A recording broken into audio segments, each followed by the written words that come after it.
ته قوم ته څه وایې؟ اولو اعلان وکړې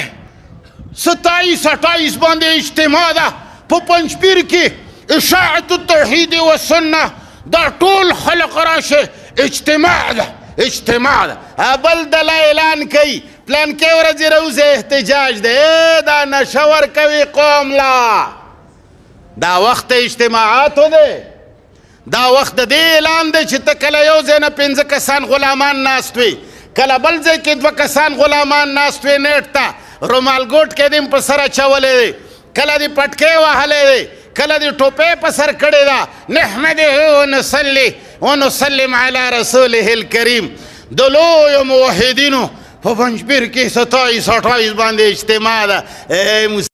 یو ټیم به وباسه ملا صاحب به ترجمه کوي کورونو کې به ښځې ورته غوږ دي په همدې سلسله کې دا ټول ملک د آګاه کولو دپاره د جماعت اشاعة التوحید والسنه یوه لویه اجتماع را روانه ده هغه د همدې قرآن کریم د بیانولو یوه کړۍ ده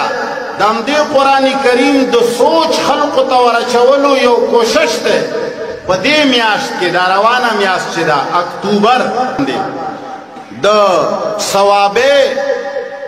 په علاقه کې پنجپیر یو کلی دی هغې کې اجتماع کیږي په هغې اجتماع کې نه چندی کیږي او نه په هغې کې قصې او کهانیانې بیانېږي په هغې کې دا خبره نشته چې ووټ فلاني له ورکړئ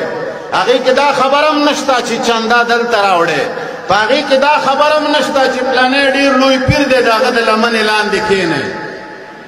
هغه کې صرف دا ویلې کیږي چې دا د الله کتاب دی من چې دا د الله کتاب پرېښی دی څومره تکالیف سره مخ شوي او من چې د الله دا کتاب راواخلو څومره به موږ الله ته ګران شو څومره به موږ د مشکلاتو نه بهر شو